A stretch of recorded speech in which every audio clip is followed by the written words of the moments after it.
बालूरघाट 23 मई। राज्य में राजनीतिक बदलाव के बाद दक्षिण Dinajpur health service cooperative society limited ने नई सरकार से उम्मीदें जताई है। शनिवार को आयोजित एक पत्रकार सम्मेलन में सोसाइटी के सचिव स्वपन दासगुप्ता ने नई राज्य सरकार के सामने विभिन्न मांगें रखी। उनका कहना है कि नई सरकार स्वास्थ्य सेवा के क्षेत्र में सहकारी समितियों को महत्व देगी और समाज सेवा से जुड़े कार्यों में उन्हें शामिल करेगी।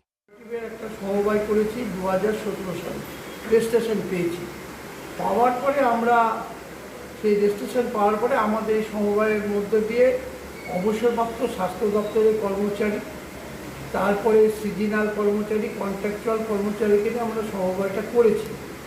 2017 সালে করার পরে আমরা সিওমই দপ্তরে যোগাযোগ করেছি। সিওমই দপ্তর থেকে সমবায়কে কোনো রকম করে রাজনৈতিক শিকার হিসাবে গুরুত্ব দেওয়া হয়নি, না গুরুত্ব দেয়নি। তার ফলে কী হলো যে তারপরে আমরা আমাদের যে সমবায় যে আছে তাতে করে কিন্তু আমাদের এআরসিএস দপ্তরের সাথে আমরা যুক্ত। আমাদের ইলেকশন হয়েছে, আমাদের কমিটি হয়েছে, আমাদের অডিট হয়েছে। আমাদের অডিট হওয়ার পরে আমরা লড়াই করতে করতে আমরা বললাম যারা কি বলে এই সিজনাল কর্মচারী আছে, যারা আছে চুক্তিভিত্তিক কর্মচারী আছে, তাদেরকে সমবায়ের মাধ্যমে যে কাজ কিছু দেন। কিন্তু আমার প্রশ্নটা যেটা হচ্ছে যে বিগত পূর্বতন সরকারের আমলে এর কোনো সুবিধা আমরা পাইনি এবং দেখা যাচ্ছে এজেন্সির মধ্য দিয়ে কাজগুলো করানো হয়। গভর্নমেন্টের পলিসি এজেন্সির মাধ্যম দিয়ে কাজ করা হয়।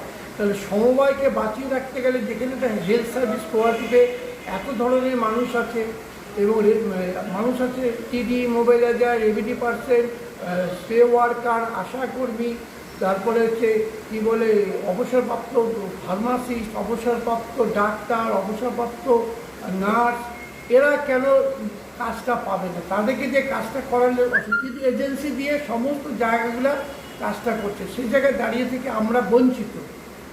আমরা দক্ষিণ দিনাজপুর হেলথ সার্ভিস কোঅপারেটিভ বঞ্চিত এবং বঞ্চিত হওয়ার পরে আমরা যখন জেলা শাসকের দরবারে যাই, জেলা শাসক সঙ্গে সঙ্গে এডিএম জেলা শাসক সঙ্গে সঙ্গে সিওমুজকে বলে অ্যাকশন নেওয়ার জন্য, তারও মেমো নাম্বার আমাদের কাছে চিঠি আছে।